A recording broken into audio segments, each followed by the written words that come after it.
All right. So, this is the story about how I got my DUI.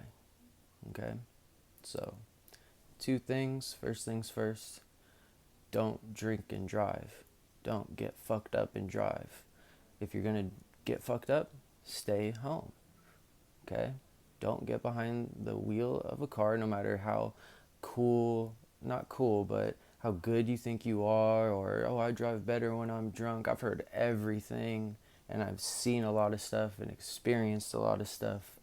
And it's just, you know, that's the only way I feel like you can drink responsibly. Like when it comes up on the commercials. Otherwise, that shit is a joke to me. But like, that's the only way I see that you could drink responsibly is just stay the fuck home. Go to the bar. Don't go anywhere. Just stay home.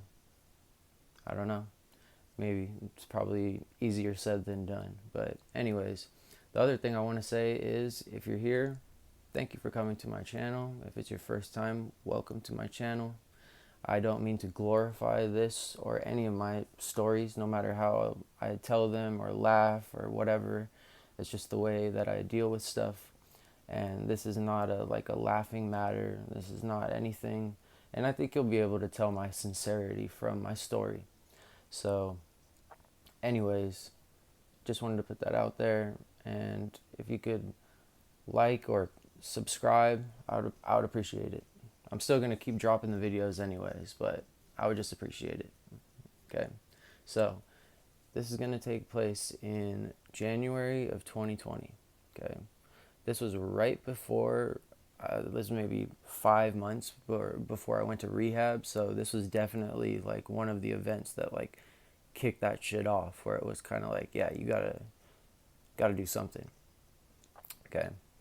So, it was January of 2020, and a lot of the times when someone would, people would, my phone's constantly been ringing for fucking 10 years plus, 10, 15 years plus of just, can you get this? Can you get that? Do you know anyone who has this? Do you know anyone who has that? And I can't really say it like that because I definitely like embrace that and put myself probably right in the middle of that. So, it's my fault. It's my own doing. But, anyways, like I did that shit all the time. All the time, big, small, for something, for not something, just, it was what it was. So that day, someone had asked me if I could get them 10 bars. And in case you don't know, it's been a fucking epidemic with those things that people are just making fake ones all day and night.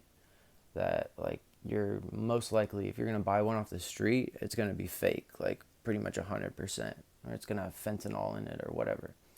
So, and I've had the prescription for like decades. Every single brand, color, whatever that you can think of, like I've had it. Okay. So I was first to know that when I picked these up, they were not real. I knew they weren't real because of the print that was on them, that those have not been made or in circulation for years. Years, years, years. Okay. It's a company that makes a coronavirus vaccine, funny enough. You can take a guess.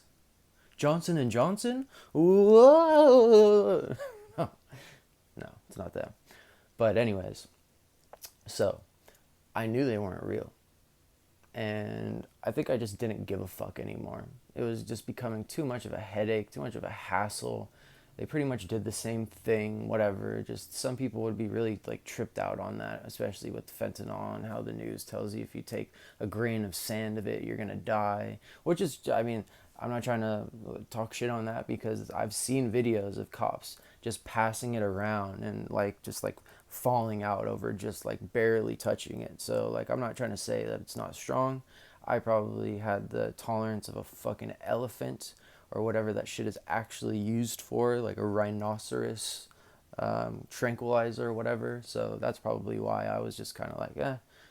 But, people would be kind of like scared. So I just didn't care and I was just like, fuck it, whatever. So I met up with my connect and I got 12. was trying to buy 10, got 12. So I was like, oh, cool, I get 2 for free. Cool. And that was it. Nothing crazy, no big amount of anything, whatever. That was it. I was supposed to mail them. Like that was what the process was. Get them, mail them, be done with it. Done it a million times. So, it was a Friday. I know that it was a Friday. So, I end up, I'm chilling on my bed, whatever, and I decide to take my 2 bars. So, I take them, and, I'm sitting there, and an amount of time definitely goes by, a couple hours goes by, and it's more closer to like 11, 12 o'clock at night. At first it was probably like 7:30, something like that. Okay, now it's like a couple hours later. And like I said, this was before I went to rehab, so I was like in the middle of like a pretty like not super serious, but like a kind of serious heroin addiction. Okay, that's something I've struggled with is, stuff like that, and I was definitely going through it at that time. I had to connect and whatever, I didn't use needles, so, but it doesn't really matter. There's no safe way to do that shit. So I call up my connect. Didn't like the guy, but it was just somebody that I had to deal with, and he wanted me to meet him at the same spot where I always met him. That was like right like near like Compton. It was very close to Compton. Okay. So, we talk, whatever, and I'm on my way there. Now, I'm going to break this down to you real quick to let you understand everything, because I know people won't stay and listen to the end, even though it's fucking not even that long of a story. But when I left my house, I thought that there were 10 untouched bars that were for someone else that were in my drawer or something, okay? There were 0. In the time that I took my 2 and left my house, I took fucking all 10 of the other ones. So I took 12 of those fake ass bars. I never even wanted to take 1, and I ended up taking 12. Okay? So, definitely not going to be in your right state of mind from that. I don't care who the fuck you are. So, I'm driving. Yeah. Like, and I was probably like, these drunk drivers, these alcoholics, blah, blah, blah, blah, blah. And I'm just like, smoking heroin, taking pills. Like, it's just like, it's crazy the justification, trying to think like, nasty alcoholics. And then I'm just over there just like, I can't even fucking spell my own name. So, anyways, I'm driving, and to get to where I needed to go, like, usually I would have to go through like Gardena, and then that spits you out like into Compton, okay? So I don't end up making it that far. I get to the somewhat general area, not really, like not even Compton, kind of thankfully, I guess. But what happened was I was coming down Crenshaw, I believe. I got to look at my like the arrest report or whatever, but I was coming down Crenshaw, and all of a sudden I fell asleep at the wheel, straight up. I wasn't tired. It was definitely from taking all those pills, because I'm not like a tired, sleepy person, okay? So I end up just like passing out at the wheel, straight up. And thankfully, like seriously, so thankful, when I did fall asleep, nod out, my steering wheel turned slightly to the right. And the way that I was driving on the street, the parked cars were on the right side of the street. So I wasn't going super fast. I've never been a fast driver. If anything, like I'll fall asleep at a red light before I run one, So like I'm not some guy switching lanes and trying to drive all crazy like I have a Hellcat or something. So I just remember like kind of like moving forward like that, and I pulled my head up kind of like off the steering wheel and stuff, and I can just see that I'm like wedged basically between two cars that were parked like right in front and behind of each other. I'm like right there, and my car came in at like a diagonal angle. So I hit like the back of one car and the front of another one. But nobody was in the cars, thank God. It was on my right side. I was by myself. So there wasn't a huge impact or anything, but there was thankfully I didn't like I so easily could have just my steering wheel could have went left. And if that happened, then I would have went across traffic. Just I could have went head to head with another car. Like there's so many ways it could have gone. So it's weird to be thankful for something like that, but I really am of just how it could have been so much worse. I always think about things about like it could have been so much worse. So, not gonna lie to you, it was probably my fucked up brain at the time, but I actually tried to see if I could reverse out of the spot. As if I was gonna get away. That's how fucking delusional you get on fucking Xanax and just thinking that, you know, either you don't care or you think you're going to get away, and you're not going to get away, and you probably should care.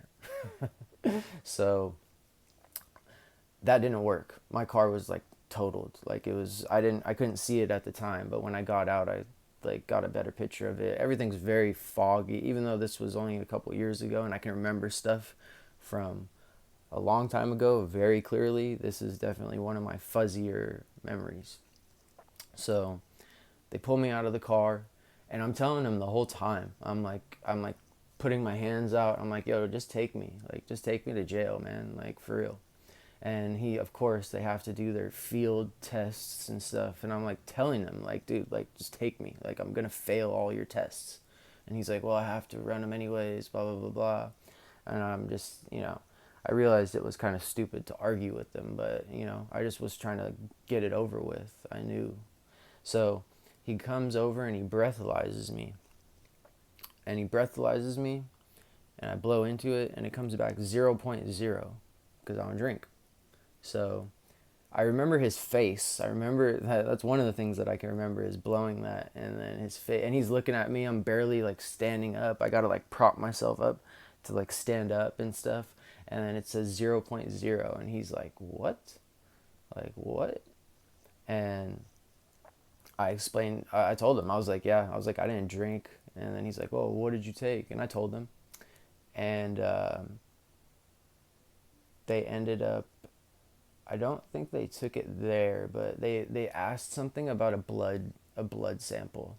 They said that like my something was inconclusive and whatever, and like, I'm pretty sure that happened at the station, but they mentioned something to me about it outside. Okay, so the last test I remember doing is the one where you're supposed to stand on your foot and count like 1,000, 2, 1,000, 3, 1,000.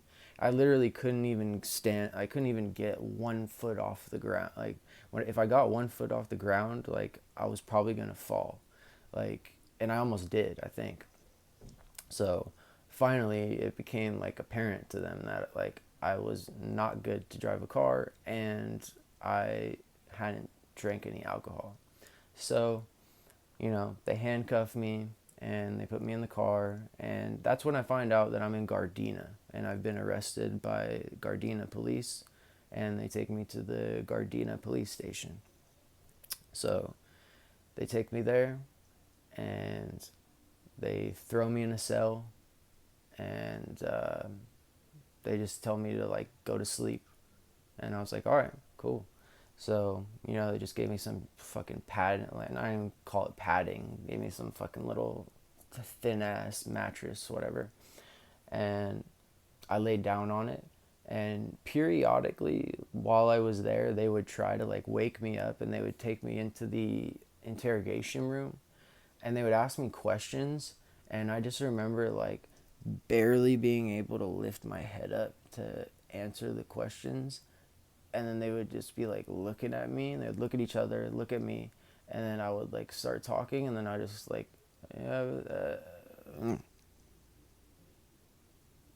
and I did that like probably like 5 times. Like that's like the main thing I can remember about that time being in the investigation interrogation room, is just like keeping my head up and trying to talk, but eventually just like my head getting so heavy and just like nodding out like that. So eventually, like, I could tell that they were frustrated, and they just threw me back into the cell. So threw me back in the cell. I'm in there. They come get me at like 3:30 in the morning. 3:30, like 3:45, very close to 4, but not 4 yet. And they're telling me like, okay, like, we're gonna release you. And I'm like, all right, cool. And I don't know how many like jails are like this, or this situation or whatever, but it wasn't just that I had to call someone to pick me up at 4 o'clock in the morning from the police station, but it was the fact that my phone was dead, and I was super fucked up still in the head. So I had to, they have this thing where like there's a phone, but it doesn't have any numbers on it, and you pick up the phone, and you have to, there's someone else will pick up the other line, and they're like in a different part of the building, and you tell them what the number is that you want them to call, and then they call the number, like a three-way call for you. I don't understand that shit. Like, they have to be a reason for it, I guess, but it was super annoying because I didn't know the number I was trying to call. So I kept telling them to call a number, and it would be the wrong number. And then the numbers that I could remember were off. Like, I didn't know my house phone number. I didn't know like my dad's cell phone number, like, and so I'm just trying to guess. Like, my dad, he's had a beeper, he's had a 714, like Anaheim area code. Like, there's so many different numbers and stuff like that and whatever. And I'm just trying to guess. I remember it had a bunch of sevens. I'm like, seven, and like the woman is getting pissed at me. Like, she's getting pissed, and it gets to the point where, and it wasn't like she tried a lot, but she did try, and she's like, all right, look, you got one more shot. Like, if you can't get this, then we're gonna have to figure something else out, because I can't keep doing this for you. And I was like, all right. And so I gave the number one more time, and seriously, by some miracle, my dad picked up the phone, and I was almost I was like blown away. I was like, holy shit. So he came and he picked me up, and like I told him what happened, and was not the best day in the world. The following day, especially when I came home and realized that I took that many and that they were all gone, I was like, God damn, dude, like, ugh. I was like so disgusted with myself. So anyways, time goes by. I go to rehab in the end of June. Okay. I keep asking about court and, like everything. And this was right when COVID, remember, that was in January of 2020. And then COVID really, really hit my area in like March of 2020. Like late March, beginning of April, maybe. And so like that like fucked all the courts up. Like, people weren't going in to check into probation. People weren't going, and like it just, everything kind of got like really messed up. So I kept like trying to call someone from like the courts, or whoever was handling the DA, or not the DA, but someone. And they kept saying that I would get a letter, or they said, we'll give you a call, whatever. And like time kept going by, like weeks, months and months. I go to rehab. I'm in rehab for 3 months, like living there. And while I'm there, I can remember talking to one of the counselor people that worked there, one of the like staff people, not free staff, but like an actual person who did like something in the office. And I was like, yeah, I was like, I think I'm gonna buy a car, because I had my unemployment. That was when Trump was like hooking it up fat. And like, she goes, well, why wouldn't you buy a car? And she had done a couple paperwork things for me, and she had kind of known my background, whatever. And I was telling her, I was like, well, I don't know, like I got arrested for a DUI, like, and they never did anything about it, like, and she's like, well, how long ago was that? And I was like thinking about it, and I was like, that was like 9 months ago. And she's like, oh, you should be fine. And I'm like, okay. And literally like 2 days later, I bought a car. like, so that was in October. I remember that was when that was when I registered my car, and everything was October of 2020. So, she's like, she told me, why don't I get one? Got the car. I'm driving my car. I'm using it a lot, going to and from like groups and, the grocery store, and, people need rides here and there. It was like a small little like area that I was in for when I was in rehab. So then more time goes by. Now it's New Year's. Now it's January of 2021. The new year has changed, okay? I got arrested in January of 2020, okay? I got arrested on January 21st, 2020. When I did the program, and then I was in the sober living. So the sober living, you get 6 months, okay? Mine started in like September, okay? So January comes around, and I still remember the date. It was January 14th. January 14th, somebody comes up to me in my sober living and says, hey, there's an old man at the door looking for you. I was like, what? Old man looking for me? So I'm like, all right, whatever. And I go to the door, and there's like this guy. I've never seen him before. Gray hair, definitely an older guy. And he just says my name, like Patrick Stork. I'm like, yeah.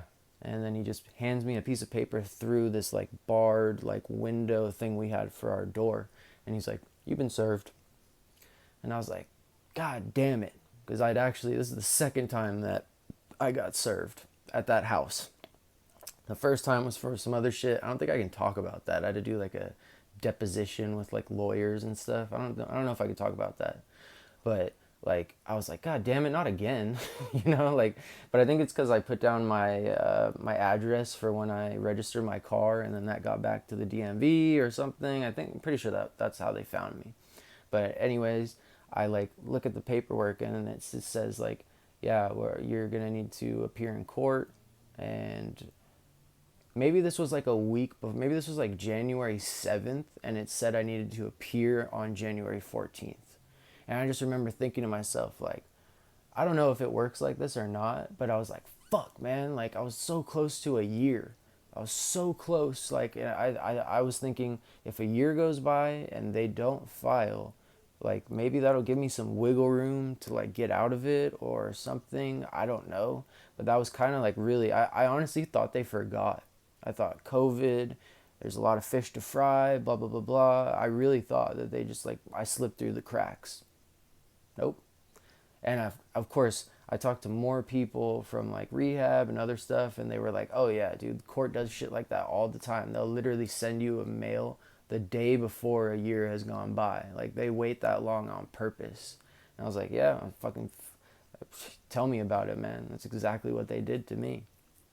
So all of a sudden I find out I got to go to court in a week for some shit that I thought I was, not going to have to deal with. But I'm glad that I had to deal with it, because it's not good to slip through shit like that. And not like I wouldn't have learned my lesson, but I'm glad that there were consequences that came from it.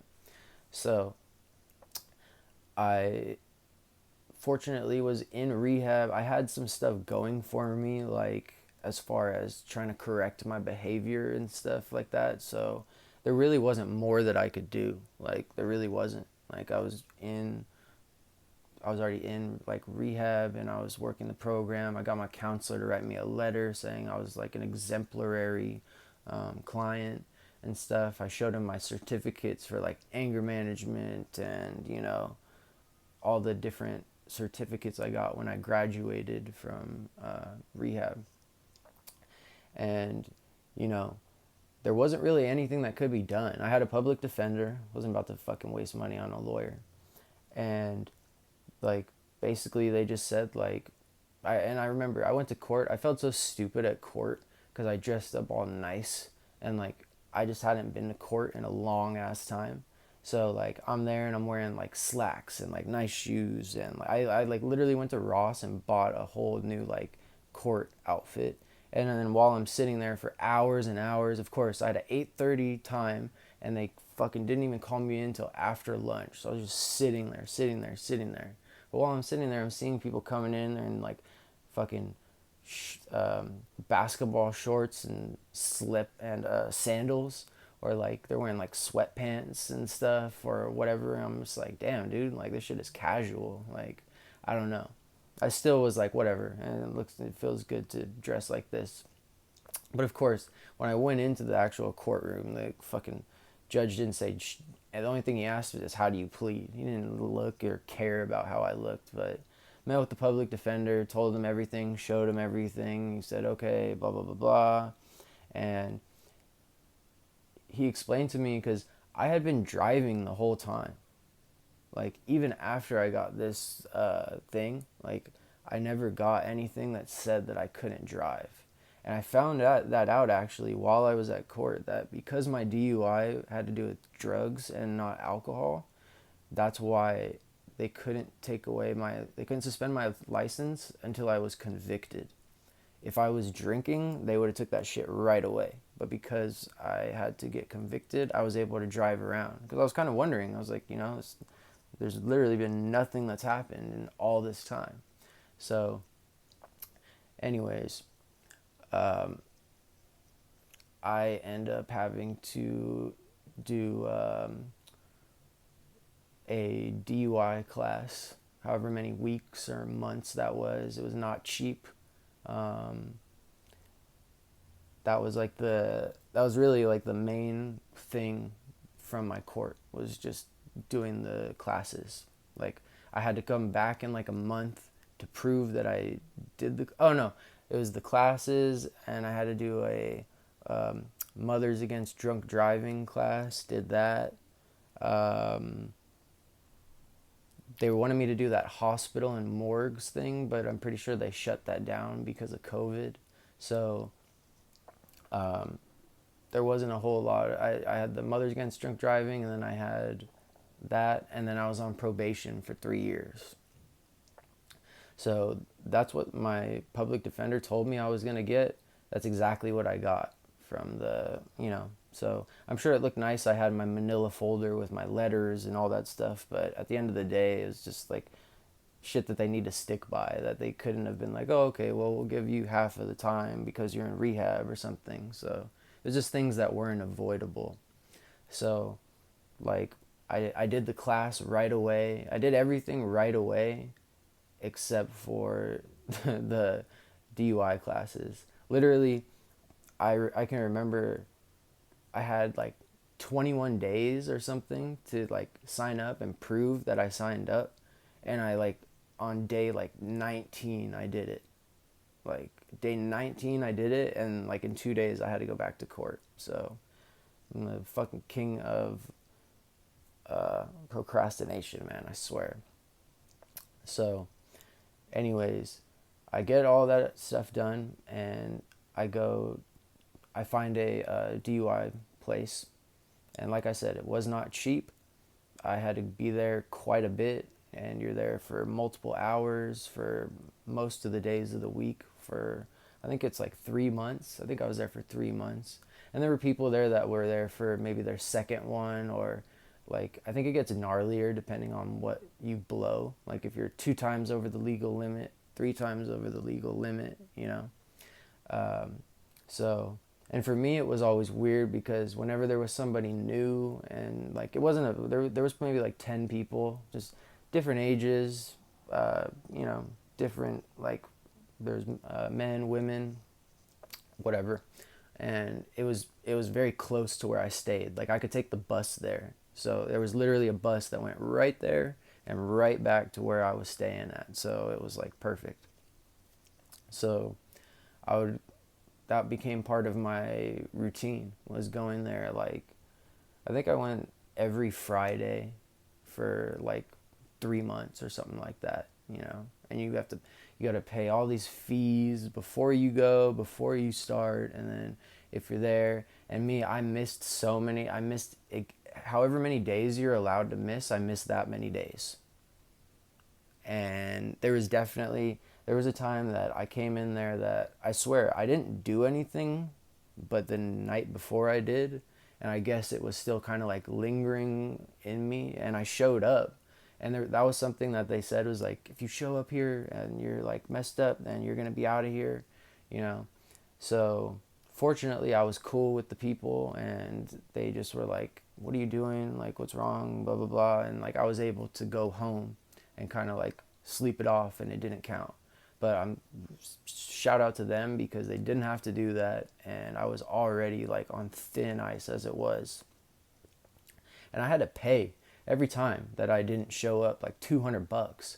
And I didn't show up, like you were allowed like 6 absences or something. So like I spent like a G just on missing classes. So if that's how much for missing classes, you can imagine how it was for the classes, like the other ones that I actually had to be there for. And another part of it was, if you're late, even if you're a minute late or a second late, the door's getting closed in your face and you're going to miss out. Fortunately, I've always been very punctual. Sometimes I tripped out because of the bus, because the bus is very unfucking reliable. But I was able to make it there. And it was actually pretty cool. Like the people there were cool. The people who ran it had been doing it for a while. And honestly, for the most part, we just watched movies. Like we would order pizza. We get like Taco Bell or Jack in the Box, whatever, and pizza. If it was someone's last day, we were definitely getting pizza or something. And we would watch like Flight. Um, we watched this one movie about a girl that it's based on a true story about this girl that's driving home and she hits a guy and he's like halfway in her windshield with his face like right in her face, and he's like, please help me. And she like freaks the fuck out and she like leaves him in her garage or something, and like he's there the whole time just like trying to like survive. He's just like pierced through the glass. It's pretty gnarly, and it was based on a real thing.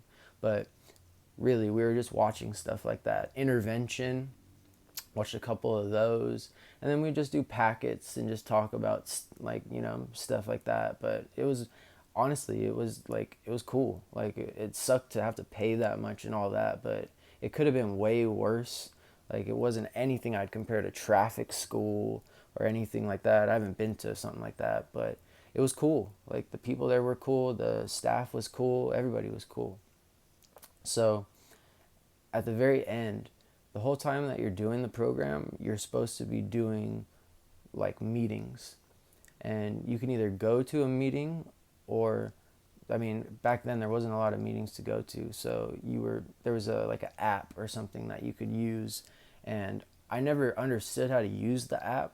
It said that it would like mark for you being inside of a meeting for X amount of time. So I was trying to do that, but I kept like not not doing it and like forgetting. And when I would do it, I wouldn't understand how it was working. I'd be like, fuck, like I don't get this. So I never did it.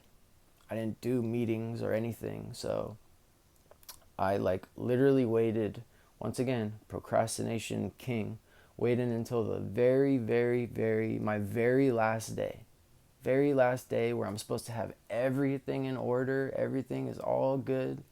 And I have this slip that's just blank that should have been filled out like months ago.